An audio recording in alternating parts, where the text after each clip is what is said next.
They say if you're old and spending too much time alone, you must be depressed, or worse, forgotten. Join a group, go make some friends. You can't just sit there with your tea and your cat and your silence. But what if the world's got it backwards?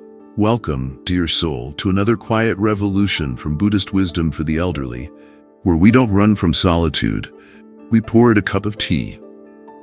In this video, we gently disagree with society's panic around being alone, because Buddhism, and your own life, knows something deeper. Solitude isn't a symptom. It's a spiritual doorway, and you might already be walking through it without realizing. Stay with us, because what we're about to explore are daily lessons you're already living. You just haven't named them yet. And when we get to part 6, Goodbye Guilt, Hello Boundaries, you'll see why it's the permission slip you've waited your whole life to write yourself. No more pleasing, explaining, or forcing connection. Just peace, presence, and freedom in your own rhythm. If that sounds like the kind of life you deserve, go ahead, like, subscribe, and help us reach 1,000 subscribers. We'd love to keep creating these soul snacks just for you. Now, shall we begin? Part 1. The disappearing crowd and why that's not a bad thing. Let's face it, after 65, the phone stops ringing as much. The invitations dry up, and the once busy calendar suddenly sighs with relief. At first, it feels personal. Did I do something wrong? Why is everyone disappearing? But here's the quiet truth. They're not disappearing to punish you. Life is simply clearing the noise so you can hear yourself again. From a Buddhist lens, this is the beginning of non-attachment, the sacred art of releasing what no longer serves you. Not in bitterness, but in clarity. In your earlier years, friends often came by the dozen. There were coworkers, school friends, bar buddies, PTA pals. You collected relationships like refrigerator magnets. Some were deep, many were just there. But as age ripens, a beautiful thing happens. The ego starts to soften. You no longer need to be seen to feel real. You're no longer running for mayor of your social circle. Western psychology calls this shift socio-emotional selectivity. It's the natural process of choosing quality over quantity as we age. We stop spending energy on keeping up and start investing it where it truly matters. Buddhism meets this moment with a bow and a smile. The Buddha himself left his palace, not because he hated people, but because he knew the path inward was one best walked in silence, alone but never lonely. Take Harold, a retired mailman who once had more daily interactions than a social media influencer. After retirement, he felt forgotten. But then, sitting quietly on his porch one morning, he realized, I haven't been abandoned. I've just stopped performing. And that was the shift. He didn't need the crowd to clap anymore. He just needed to breathe and remember that solitude isn't a punishment. It's a permission slip from the universe to come home to yourself. Now, don't get me wrong. This isn't about cutting everyone off and living in a cave, unless the cave has Wi-Fi and herbal tea. It's about knowing the difference between being surrounded and being supported. So if you're finding your circle is shrinking, take heart. You're not fading away. You're refining. The friends who remain, they're not just faces in the crowd, they're mirrors for your soul.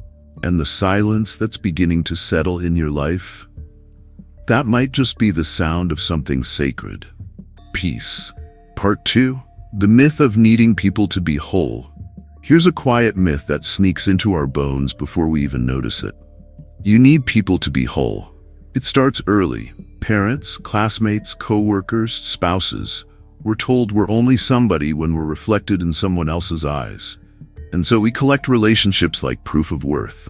Look, I'm loved. I matter. But then, the kids move away. Old friends grow silent, the crowd thins out, and suddenly you're sipping tea alone at the kitchen table, wondering, is this it?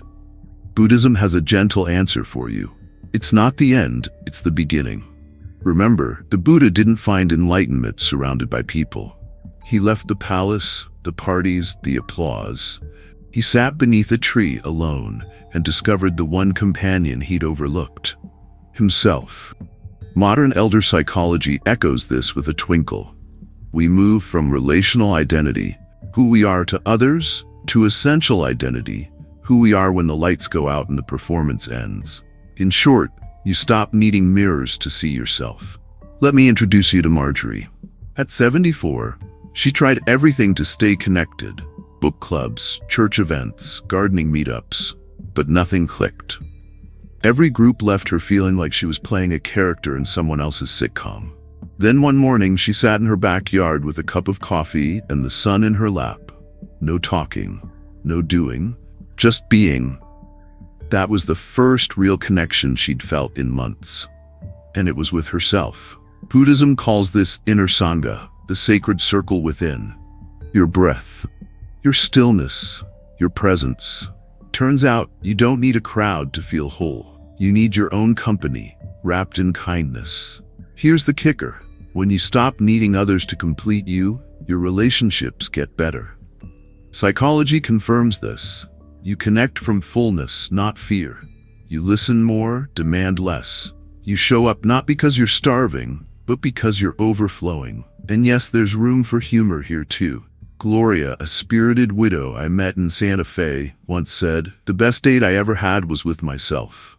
I cooked exactly what I wanted, didn't interrupt myself once, and the conversation was divine."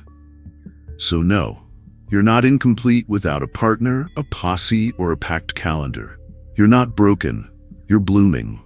Solitude isn't a punishment, it's a practice. And maybe, just maybe, this chapter of your life isn't about finding someone to fill the silence. Maybe it's about finally hearing the music in it. Part 3. Fewer friends, deeper bonds. Let's start with a hard truth, softened by age. Your social circle will shrink, and that's okay. In your 30s, friendship was a buffet. You had your work friends, gym friends, we met at that one bar friends. You collected names like fridge magnets. Half of them you didn't even like, but hey, they filled the room. But now, after 65, you're not looking to be entertained. You're looking to be seen. Buddhism reminds us that all things are impermanent. Yes, even friendships. They come, they go, they shift, they dissolve. Trying to hold on too tightly only creates suffering. But here's where things get beautifully honest. When the dust settles and the noise fades, who's left? Usually not many, but the few who remain, they're gold. Western psychology calls this natural shift socio-emotional selectivity, a fancy term that means you've stopped wasting energy on draining people. You no longer need big crowds. You just need real connection. Enter Walter, an 88-year-old retired professor who meets his friend Gerald every Wednesday at the same diner. They order soup, talk about birds, and sometimes sit in silence for 20 minutes. When asked why he keeps going, Walter said, "Gerald knows my silences. That's better than most people knowing my stories." Now that's a friendship. In Buddhist teachings, this depth is known as kalyana mittata, a spiritual friendship. Not just someone to laugh with, but someone who holds your truth, even in silence. This stage of life brings a sacred kind of discernment. You stop saying yes to everything and everyone. You skip the awkward potlucks. You stop faking smiles for people who never really listened. Instead, you invest in the friend who asks how you really slept. The one who doesn't flinch when you talk about grief. The one who lets you be quiet and still feel loved.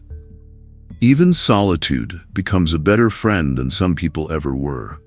As one woman told me, "I'd rather eat soup alone with peace than sit at a table full of noise and feel unseen." And here's the humor of it. You used to think popularity meant happiness. Now you realize happiness is having one person who remembers your birthday and knows how you take your tea. So, if your phone doesn't ring much these days, take heart. You're not being left out. You're being lifted out of performance, of pretense, of shallow noise. What's left are the sacred few, the ones who matter. The ones who mirror your soul without demanding anything in return. And sometimes when those few aren't around, you pour a second cup anyway. because the truest friend you'll ever have might be sitting across from you. In the mirror. Part 4. Solitude is a spiritual practice, not a problem. Somewhere along the line, someone convinced us that being alone is a failure.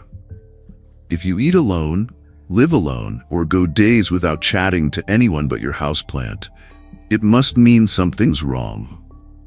Right? But what if that silence isn't emptiness? It's enlightenment, knocking gently on your front door. In Buddhism, solitude is not a warning sign, it's a path. Monks retreat to the mountains not to escape the world, but to understand it. They don't avoid people, they just stop chasing them. And after 65, the world begins to offer you a similar invitation. Would you like to sit with yourself and just be? At first, it's unsettling. We've spent decades defining ourselves through social roles: friend, parent, spouse, neighbor. When those roles quiet down, we're left staring at a mirror that says, "Who are you?" when no one's watching. Elder psychology calls this integrity versus despair, the final stage of human development, where we begin to look back and ask, did I live well? Did I live me? And strangely enough, that reckoning often happens in silence. Let me tell you about Ruth, a retired school teacher who once led classrooms of noisy kids and busied herself with town committees and potlucks. But at 76, after her husband passed, she found herself alone. No more bells to ring, no more casseroles to bake for the neighbors. At first, she tried to stay busy, joining walking groups, Zoom meetups, and even Tai Chi with a guy named Dan who talked too much about his cholesterol. But then one afternoon, she sat on her porch, put her hand on her chest, and just listened. The wind, the creaking wood, the rhythm of her breath. It felt like I had finally arrived in my own life, she told me. And I didn't need Dan or his cholesterol to tell me I was still here. That's the beauty of solitude. It becomes your sacred temple, not a punishment, but a pause. Buddhism teaches that in silence we find our true nature. No labels, no performing, no mirrors, just presence. And the funny part? You begin to realize how noisy life used to be. How much of it was spent talking without meaning, attending events you didn't like, just to feel connected. Now, connection comes in simpler forms. A quiet walk under the trees, a moment of stillness after a hot shower, a cup of tea you actually taste. You don't need to fill every silence. You don't need to explain why you're not busy. You are enough in stillness. So if solitude has arrived at your doorstep, don't slam the door. Invite it in, light a candle, sit beside it. Because in that silence, beneath the ache, beneath the fear, lives something sacred. You. Part 5. You're not too old to matter. The role of the elder in community. Let's debunk a cruel modern myth. Once you're older, you're no longer relevant. You're told to slow down, step back, make room for the young folks. But Buddhism and elder psychology both say, not so fast. You weren't born to disappear. You were born to become the wise oak in the field, the one who no longer moves fast but knows where the roots are. In Buddhist communities, the elder isn't pushed aside, they're placed at the center. They're the ones others turn to, not for tech support, but for life support, for perspective, for presence. You are a wisdom keeper, not a withering footnote. Let me tell you about Samuel, 81, who spent most of his retirement feeling like a dusty photo album. His grandkids were busy, his old work buddies were gone, and he figured his useful days were behind him. But one afternoon, a neighborhood kid knocked on his door, asking for help with a school speech. Samuel, who hadn't spoken in front of people since 1999, sat with that boy and helped him write a talk on courage. They laughed, they stumbled, and they accidentally built a bridge between generations. That became a ritual. Now, every Tuesday, a small group of kids gathers on Samuel's porch for story hour. And Samuel? He's more alive than ever. Psychologists call this generativity, the deep human drive to guide, teach, and give back. And it peaks in later life. You're literally wired for legacy. Buddhism teaches dana, the virtue of selfless giving. It says when you give without needing anything in return, your heart becomes vast. Not because you're trying to prove your worth, but because you're finally free from needing to. And the beautiful twist? Even if your circle has shrunk, your impact hasn't. Your presence, your calm, your laughter, your stories still ripple out. You don't have to be loud to be heard. You don't have to be famous to be remembered. You just have to be here, willing to offer your truth. A kind word to a young neighbor, a memory passed down to your granddaughter, even a quiet smile at the grocery store. It all matters. So if you've ever felt invisible, know this. You are not done. You are not past your prime. You are not just old. You are an elder. And there's a world, seen and unseen, that still needs the medicine you carry. Part 6. Goodbye, guilt. Hello, boundaries. Let's say the quiet part out loud. You don't have to go to every birthday party. You don't have to join that weekly bridge club. You don't have to return that call from your cousin who only talks about herself. Yet for so many elders, there's an invisible weight on their shoulders. If I say no, I'll hurt someone's feelings. If I stay home, I'll be seen as cold. If I need space, I must be selfish. But Buddhism has a gentle word for this: attachment, clinging to how things should be even when your soul knows better. The truth? You don't owe your energy to anyone. You're allowed to choose peace over people-pleasing. Elder psychology agrees. As we age, our sense of time becomes more precious, and with that comes a natural pull toward intentionality. It's not rudeness, it's wisdom. Think of it as emotional pruning. You're not cutting people off. You're shaping your life into something simpler, clearer, and more honest.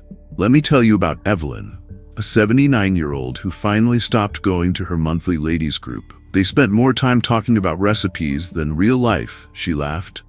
I'd leave feeling like a ghost in a kitchen. So one day, she just stopped going. And nothing bad happened. Instead, she began spending Sunday mornings writing letters to herself. Little reflections, memories, moments of gratitude. She says, I've never felt more connected to myself or more rested. That's the magic of boundaries. They're not walls, they're windows. They let the light in, but keep the noise out. Buddhism teaches right action, choosing what aligns with truth and compassion, not obligation and fear. So if an interaction feels draining, it's okay to pause. If a friend only calls to complain, it's okay to let it go to voicemail. If small talk feels like sandpaper on your spirit, you can kindly bow out. Because here's the cosmic joke. The people who love you will understand, and the people who don't? Well, they were probably there for the performance, not the real you. So the next time guilt knocks on your door, ask it kindly, are you here to serve my peace or disturb it? And if it can't answer, don't answer either. This season of life is not about social survival. It's about soulful alignment. So say no with love, say yes with joy, and say nothing at all when silence is your most honest friend. Part 7. New ways to connect without exhausting yourself. Here's the thing they don't tell you about aging. You still crave connection, but you no longer have the energy for nonsense. You're not antisocial. You're just anti-small talk. And that's not a flaw. That's evolution. Elder psychology says it beautifully. As we age, we begin to prioritize emotional meaning over social maintenance. We're no longer wired for quantity. We're wired for authenticity. And Buddhism? It meets us there, gently. In Zen, the question isn't, how many friends do you have? It's, are you present in this moment? Because the most sacred connection doesn't always happen in crowds. Sometimes it's a text. Sometimes it's a shared silence over the phone. Sometimes it's the breeze brushing your cheek while you sip tea alone, feeling connected to the whole, even if no one else is around. Let me introduce you to Don and Marla, both 76, who live on opposite coasts. Every morning at 8 a.m. they FaceTime each other, drink tea, and say almost nothing. Sometimes they talk about weather, sometimes about the aches in their knees. Sometimes they just sit quietly and listen to the birds on the other end. It's not about the words, It's about the presence. Technology, when used mindfully, can be a bridge, not a burden. You don't have to master TikTok or download 12 apps. One call, one message, one moment of real attention. That's all it takes. Buddhism teaches interbeing, the idea that we are never truly separate. We are connected through breath, awareness, and shared experience.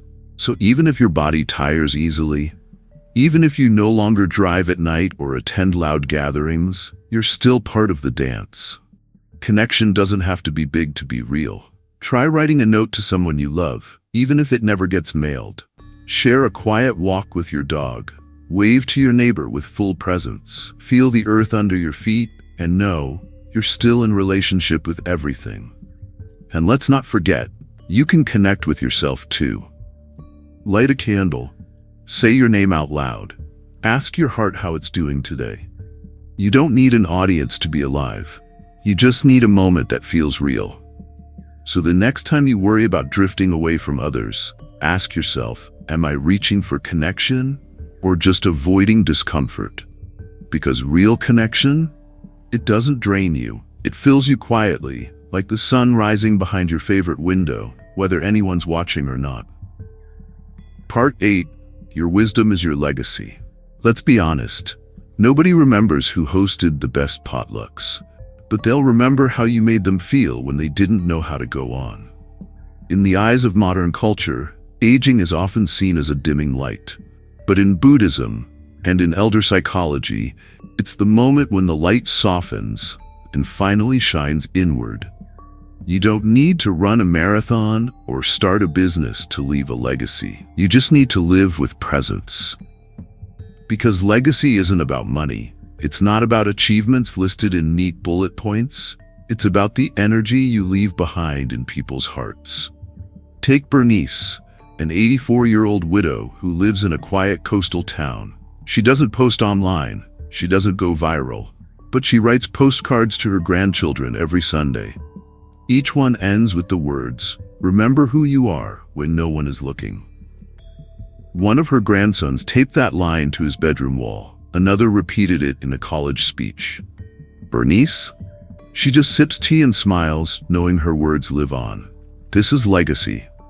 Elder psychology calls this generative wisdom, the deep drive late in life to teach, guide, and offer meaning. And Buddhism teaches Dharma transmission, not in lectures or loud proclamations, but in how we live moment to moment. You don't have to stand on a stage to be a teacher. You are a living library. The way you hold your grief with grace, the way you pause before judging, the way you smile at strangers, even on hard days. These are teachings, and they ripple further than you'll ever know. Here's the beauty. Your story doesn't have to be loud to be powerful. Even solitude is not the absence of impact. It's the cultivation of clarity.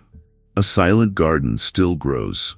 So if you ever wonder, does my life still matter? Remember, you might be someone's future memory. The quiet strength you show today could become someone else's compass tomorrow. And no, you don't have to write a memoir, though you could. Just speak honestly, love freely, offer wisdom without trying to be wise. Your legacy won't be carved in stone, it will be etched in moments. A gentle touch, a kind word, a deep breath taken in your presence. And when you're gone, that energy will still move through the world, just like a breeze through trees you helped plant. Part 9.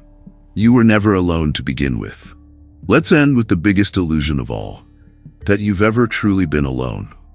It's easy to feel separate as we age. The house is quieter. Loved ones move on. The world spins a little faster than we'd like. And in those moments, it's tempting to believe the silence means something is missing. But Buddhism teaches something radically freeing. There is no separate self. We are not drops in the ocean. We are the ocean, momentarily appearing as drops. And elder psychology? It's whispering the same thing, just in different words. Even when you're alone in the room, you carry every soul you've ever loved inside you.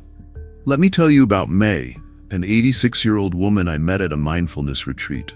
She lived alone, never had kids, and most of her friends had passed. I asked her, "Do you ever get lonely?" She smiled and said, "Not really. I've had coffee with my mother every morning since she died. I just pour 2 cups, one for me, one for her. I talk, I listen, I remember." She didn't need company to feel connected. She had built an inner sanctuary of presence. And that's the quiet truth many discover after 70. Solitude isn't the absence of connection. It's the doorway to connection with everything. In Buddhism, this is called inner being, a beautiful term from Thich Nhat Hanh that means you are connected to all things, all the time. When you breathe, the trees breathe with you. When you cry, the earth holds your tears. When you laugh, you echo the joy of generations. So even if there are no footsteps in your hallway today, you are never walking alone. Every conversation, every kindness, every love you've given, it's still moving through the world. And your own company? It's not the fallback plan, it's the source. When you sit with yourself in stillness, you sit with your entire life, with the parts you've lost, the parts you've healed, and the parts still becoming. That's not loneliness, that's reunion. So as we close this journey, remember, you don't need a full calendar to feel full. You don't need a crowded table to be loved. And you definitely don't need the world's permission to enjoy your own sacred presence. You were never alone. You were simply being invited home, to the deepest friendship of all, the one you have with your own soul. So here we are, dear one, on the other side of silence, solitude, and sacred soup recipes. If this video has shown us anything, it's that growing older doesn't mean growing emptier. It means becoming more distilled, like a good tea or a well-aged joke. Your circle may be smaller now, but your presence, wiser, softer, stronger. We talked about how solitude isn't a sentence, it's a sanctuary. That the friends who remain are not random, they're the ones who mirror your soul. And perhaps most importantly, in part 6, Goodbye Guilt, Hello Boundaries, we remembered that peace often begins with a gentle no. So if any part of this felt like home to you, why not let us know? Leave a comment, share a story, or just tell us what kind of tea you're drinking tonight. And if you'd like to keep walking this path together, quietly, curiously, go ahead and like, subscribe, and help our little circle reach 1,000 subscribers. Not for the fame, but so we know these words are landing in hearts that need them. You're never alone, friend. You're just finally becoming the friend you've always needed. And that is the real miracle. Until next time, from all of us at Buddhist Wisdom for the Elderly, be well, be still, be home.